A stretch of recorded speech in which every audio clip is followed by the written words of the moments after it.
In this next lesson, we're going to look at how to turn a verbal statement into an inequality statement.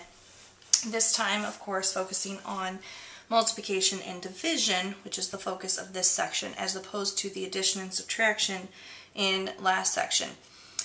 These first three, which are just the simple sentences that we're going to turn into the inequalities, we need to follow the same basic rules that we followed in the section 1 lesson, which is we're looking for the three parts of the sentence that will make the three parts of the inequality statement. The first part, of course, being the expression that goes in front of the sign, the second part being the sign itself, and the third part being the expression after the sign. So in this first one, we have the product of 3 and x is less than or equal to 18. And so we can break that up into the three parts. Right here is less than or equal to. That tells us our sign. And then the expression or the phrase in front of that gives us information for what will go in front of the sign. And after that part of the sentence is what goes after the sign. And so in front of the sign, we're going to have the product. Product means multiplication of 3 and x. So we're going to multiply 3 and x, which we of course write as 3x. Next comes the sign is less than or equal to, which is that sign there. And then after the sign, we have 18. Now if we were to solve this, we would divide both sides by 3, and we would have x is less than or equal to 6. So the statement is 3x is less than or equal to 18. Solution would be x is less than or equal to 6. If we take a look at this next one, we have the quotient of x and 18 is greater than 3. Well, the is greater than tells us the sign. In front of that, we have the quotient of x and 18. After that, we have the 3. Quotient means division. We're dividing x and 18. So we can write that as x over 18 is greater than, so we need a greater than sign, 3. Now to solve this, this would be the expression, or I'm sorry, the inequality written from the sentence. To solve this, we need to undo division by multiplication. So we multiply both sides by 18, and we have x is greater than 3 times 18 is 54. This third one, we have 6 is less than the product of x and 2. The part is less than gives us our sign. In front of that we have 6. So we have 6 is less than, and then after the sign we have the product, which means multiplication, of x and 2. X and 2 multiplied is 2x. Now if we look at this, we should remember from a discussion we had in section 1, which is that this would not give us a proper form answer. So when we solve this, we're going to need to correct for that.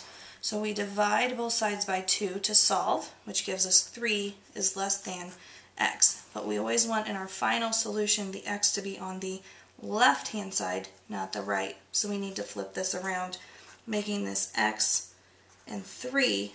We're pointing at the 3. We want to still point at the 3. So our solution here would be x is greater than 3. On this last one, we have an application problem. It says you are in charge of buying flowers for the flower beds around your school.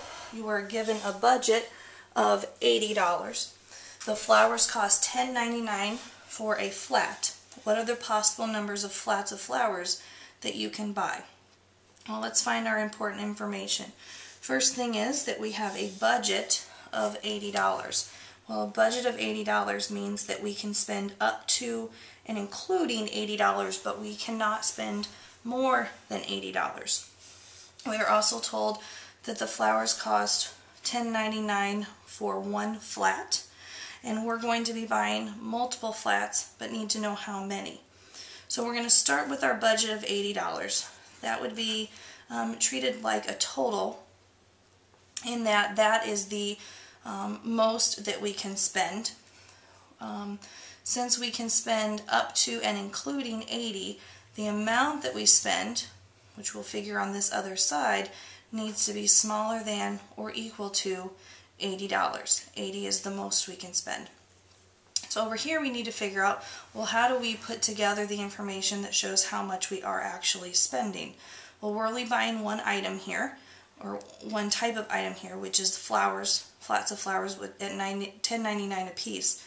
We don't know how many of those we're buying, so we need a variable.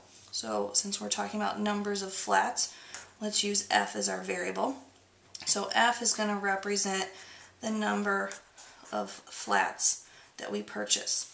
So if we are to buy multiple flats, they're going to take the cost of one flat and multiply that by the number of flats that we purchase. So here would be our statement. 10.99F has to be less than or equal to 80. Now to solve this, we would divide both sides by 10.99.